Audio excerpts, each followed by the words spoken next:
Hello everyone, welcome back. Hope so in these holidays you were safe and you were at home completing your assignments. Not talking about enjoyment क्योंकि पता लगा है I've got the feedback that you were very much stressed up and you have got a lot of holiday assignments. So students, there is one thing to say that कि don't get stressed up with your assignment, don't get stressed up with your work.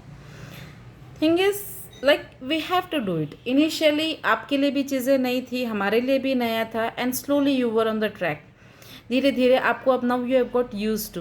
तो आप ऐसा बिल्कुल stress में मत आइए. We are there to help you. हम हमेशा आपके साथ हैं. जो चीज़ें रिपीट करनी है, जहाँ रिपीट करनी है, हम बार बार उसको रिपीट करेंगे. आप लेकिन अपने डाउट्स के साथ सामने तो आइए, आपकी प्रॉब्लम्स बताइए कि हमें ये प्रॉब्लम है. और रही बात हॉलीडे होमवर्क की, तो बच्चे टुडे इज़ 1 जुलाई, तो आपको 1 वीक का टाइम दिया जाता है बायो के हॉलीडे होमवर्क के सबमिशन के लिए. कि बायो का जो हॉलीडे होमवर्क है वो आपको 1 वीक तक का टाइम है. जब भी आपके पास हो तो आप मुझे स्कैन करके आप उसे सेंड कर देंगे. ठीक है. तो अब हम ज़्यादा लंबी वीडियो को ना बनाते हुए हम अपने टॉपिक को कंटिन्यू करते हैं. हम बात कर रहे थे फूड चेन के बारे में. हम फूड चेन को क्या कह रहे थे, what were we talking about food chain, that food chain is a process where organism is being eaten by other organism. है ना, एक ऑर्गेनिज्म दूसरे ऑर्गेनिज्म को खा रहा है. दैट मीन्स कि एक चेन बन रही है, सॉर्ट ऑफ चेन बन रही है. And why one organism is eating other organism to obtain food. इस चीज़ का तो पता है ना हमें कि एक ऑर्गेनिज्म किसी दूसरे ऑर्गेनिज्म को खा क्यों रहा है, क्योंकि वो फूड ऑब्टेन करना चाह रहा है. एंड फूड हम क्यों लेते हैं, फूड हम इसीलिए लेते हैं ताकि हमें जो है एनर्जी मिल सके. किसी भी लिविंग ऑर्गेनिज्म को, कोई भी लिविंग ऑर्गेनिज्म जो होता है उसके अंदर बहुत सी मेटाबॉलिक एक्टिविटीज़ चल रही होती हैं. बहुत सी ऐसी जो लाइफ प्रोसेसेस में आपने पढ़ा है, बहुत से ऐसे प्रोसेस चल रहे होते हैं जिसके लिए एनर्जी की रिक्वायरमेंट होती है. जैसे कि डाइजेशन से लेके रिप्रोडक्शन तक इस तरह की बहुत सी एक्टिविटीज़ होती है जहाँ एनर्जी की रिक्वायरमेंट होगी. और एनर्जी की जो रिक्वायरमेंट हो फुलफिल कैसे होगी, फूड लेने से. तो हम ये कह सकते हैं कि जो फूड चेन है बेसिकली क्या है कि एक स्टेप से दूसरे स्टेप में एनर्जी ट्रांसफ़र है. और जो हर एक स्टेप है फूड चेन का उसे हम क्या कहते हैं, ट्रोफिक लेवल. देखो यहाँ पे मैंने अंडरलाइन किया, उसे हम क्या कह रहे हैं, ट्रोफिक लेवल कह रहे हैं. ठीक है. मैंने आपको बताया था, फिर मैंने ग्रासलैंड की फूड चेन डिस्कस की थी और एक्वाटिक फूड चेन डिस्कस की थी. अब हमने ये लास्ट टॉपिक जो छोड़ा था, हम डिस्कस कर रहे थे फ्लो ऑफ एनर्जी. क्योंकि हमने ये तो बता ही दिया था कि देखो ग्रास जो है वो बेसिकली, हम जब इस ग्रासलैंड फूड चेन की बात करते तो हम क्या कह रहे हैं कि ग्रास जो है वो क्या है, प्रोड्यूसर है ना. और प्रोड्यूसर क्या करते हैं, सनलाइट को ट्रैप करते हैं. क्लोरोफिल कंटेंट होता है इनके अंदर, तो इसीलिए क्या करते हैं, ये सनलाइट को ट्रैप करेंगे. दैट मीन्स कि एनर्जी जो है वो ट्रैप कर रहे हैं. Sunlight is a form of energy and they are converting sunlight into chemical energy and that chemical energy is then use to synthesize food. मैं बार बार इसको रिपीट कर रही हूँ, लाइफ प्रोसेस के चैप्टर में हम इसे पढ़ चुके हैं. फिर अब वो जो फूड बन चुका है प्लांट्स के अंदर, certain part of only some amount of food plant is using for itself, for body building, for construction of different enzymes and other things, and the extra food it stores in its different part in the form of starch. Then the other organism obtains the food from that producers, or we can say plants, उससे लेगा. तो अब क्या हो रहा है, एक चीज़ हमें क्या समझनी है कि यहाँ पे इस हो क्या रहा है, एनर्जी ट्रांसफ़र हो रहा है एक स्टेप से दूसरे स्टेप में. सनलाइट की जो सनलाइट जो ट्रैप की थी ग्रास ने, वो ट्रांसफ़र हो रही है ना. तो अब हमारा जो आज का टॉपिक था that was flow of energy between different trophic levels. जब डिफरेंट ट्रोफिक लेवल्स की बात करते हैं तो हम क्या कहेंगे कि जैसे स्टार्टिंग फ्रॉम प्रोड्यूसर्स, तो हम कहें प्रोड्यूसर्स क्या कहलाएंगे, they will be called as first trophic level. We can say them as T1 and this one herbivores second trophic level and carnivores third trophic level and top carnivore जो होगा that is fourth trophic level. इस तरह से हम इनको label कर सकते हैं कि ये सब क्या है, एक अलग अलग लेवल है. तो पहला ट्रोफिक लेवल क्या था, जिसको सनलाइट ने ट्रैप किया, तो वो था फर्स्ट ट्रोपिक लेवल, जिसे हमने कहा प्रोड्यूसर्स. ठीक है. अब प्रोड्यूसर्स से फिर एनर्जी ट्रांसफ़र कहाँ हुई? हर्बीवोर्स में, क्योंकि प्रोड्यूसर्स में क्या आते हैं? प्लांट्स आते हैं, और प्लांट्स को तो हर्बीवोर्स ही खा सकते हैं ना, कार्निवोर तो नहीं खाएगा, तो हर्बीवोर्स आते हैं। तो ये कौन सी कैटेगरी में आते हैं? जब हमने स्टार्टिंग डिस्कस की थी इकोसिस्टम ने, हमने कहा था प्रोड्यूसर्स, कंज्यूमर्स एंड डीकम्पोजर्स। तो हर्बीवोर्स कौन सी कैटेगरी में आए? कंज्यूमर्स की कैटेगरी में आए। तो हर्बीवोर्स आर कंज्यूमर्स। एंड अब क्योंकि सबसे पहले जो है इसको कंज्यूम करने वाले हर्बीवोर्स ही हैं, तो हम उन्हें क्या कह सकते हैं? Primary consumers. वो क्या हो गए? Primary consumers. ठीक है, हर्बीवोर्स क्या हो गए? Primary consumers. अब हर्बीवोर्स के ऊपर कौन डिपेंड कर रहा है? कार्निवोर। अब कार्निवोर क्या हो गए? क्योंकि वो भी कौन सी कैटेगरी में आ रहे हैं बच्चे? कार्निवोर्स आ रहे हैं, वो भी कंज्यूमर्स की कैटेगरी में, तो हम इन्हें कहें सेकेंडरी कंज्यूमर्स। इन्हें हम कहें सेकेंडरी कंज्यूमर्स। अब जो टॉप कार्निवोर होगा, यानी जो कार्निवोर के ऊपर भी डिपेंड करेगा, उसे हम टॉप कार्निवोर कह रहे हैं, या फोर्थ ट्रोफिक लेवल में आ रहा है वो, और उस टॉप कार्निवोर को हम कह सकते हैं primary, secondary and then tertiary consumer. ठीक है, इस तरीके से। तो यानी फ्लो ऑफ एनर्जी कैसे है? पहले तो प्रोड्यूसर से प्राइमरी कंज्यूमर से सेकेंडरी कंज्यूमर से टर्शरी कंज्यूमर। अब प्रोड्यूसर कौन से ट्रोफिक लेवल में आए? फर्स्ट ट्रोफिक लेवल में है। Consumers T2 second trophic level में है, एंड सेकेंडरी कार्निवोर, हर्बीवोर किस में? सेकेंड ट्रोफिक लेवल में है। कार्निवोर जो है वो क्या है? सेकेंडरी कंज्यूमर्स हैं, थर्ड ट्रोफिक लेवल है। टॉप कार्निवोर क्या है? फोर्थ ट्रोफिक लेवल है ना, और टर्शरी कंज्यूमर है।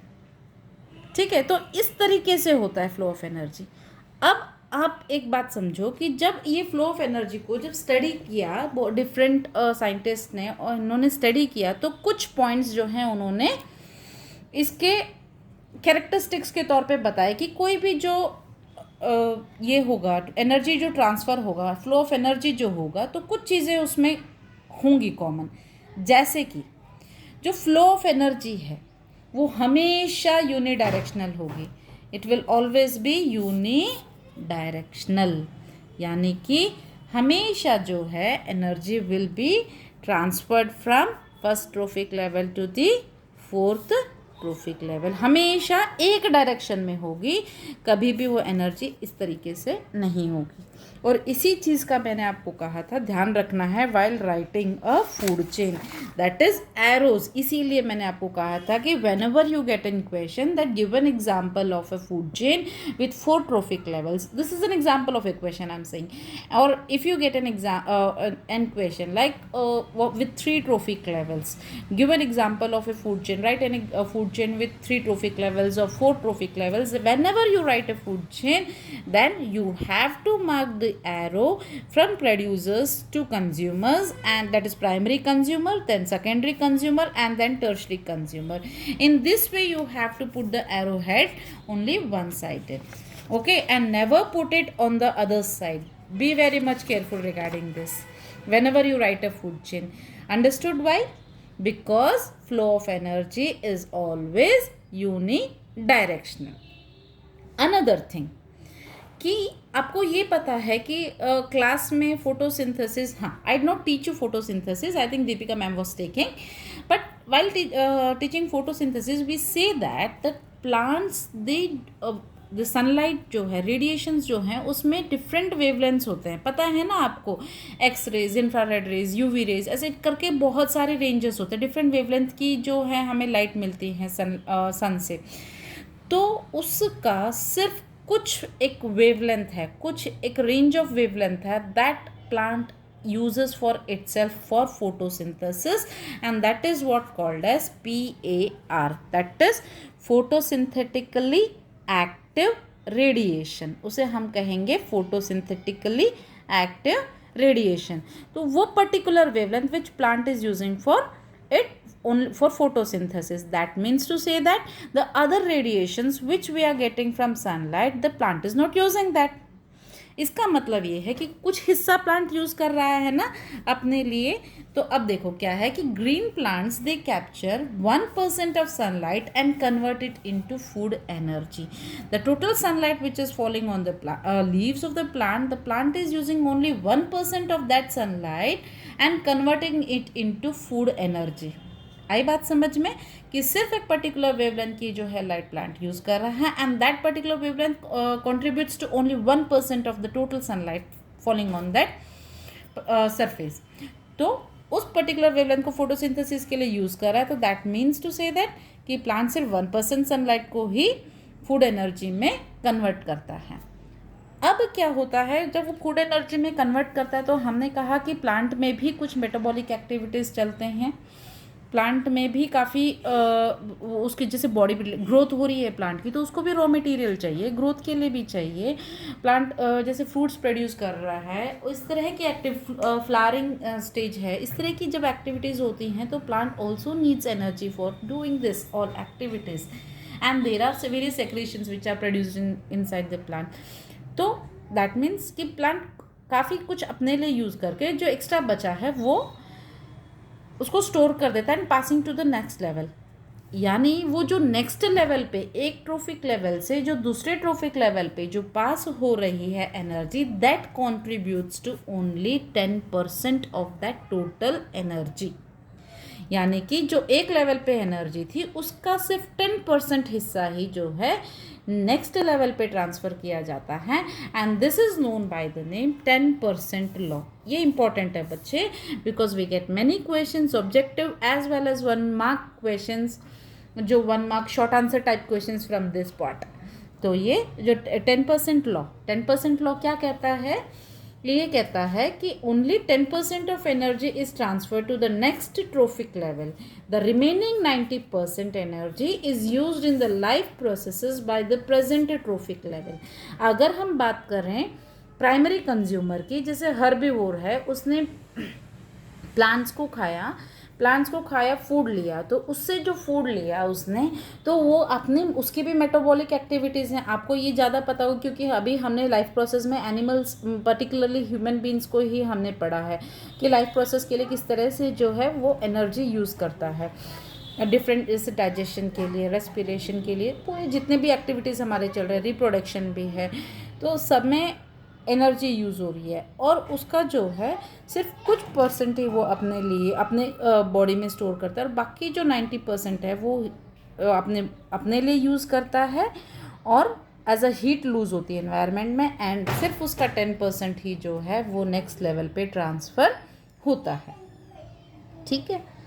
अब क्योंकि पता है कि सिर्फ 10% ही ट्रांसफ़र हो रहा है दैट मीन्स कि सोचो वो एनर्जी, दैट मीन्स कि जो ट्रांसफ़र हो रही है एनर्जी वो डिक्रीज़ होगी, हर बार डिक्रीज़ होगी. तो और हर बार सिर्फ जितना एक लेवल पे है उसका सिर्फ 10% आगे ट्रांसफ़र होगा. तो इस कारण से किसी भी फूड चेन में मैक्सिमम 3 to 4 ट्रोफिक लेवल्स ही होते हैं, इससे ज़्यादा ट्रोफिक लेवल नहीं होते. ठीक है. मैक्सिमम केसेस में 3 to 4 ट्रोफिक लेवल्स होंगे. तो बच्चे this was about trophic level. और कोई भी डाउट्स हो इतना आप लिख लो, जहाँ पे भी आपने नोट्स लिखे हैं अपने इतना आप लिख लो उसको. ठीक है. और वहीं पे जो भी डाउट्स हो आप मुझे सेंड करो. रिपीट करना है आप मुझे रिपीट करने की बोलिए. कोई जल्दी नहीं है बच्चे, हमें कॉन्सेप्ट क्लियर करना है. ठीक है. कंसेप्ट बहुत ज़रूरी है क्योंकि आप लोग नई कंडीशन नई सिचुएशंस में हो. तो आप मुझे व्हाट्सअप कीजिए और इस टॉपिक को हम अभी यहाँ पे ट्रोफिक लेवल्स स्टॉप करते हैं. फूड वेब्स जो है हम नेक्स्ट क्लास से स्टार्ट करेंगे.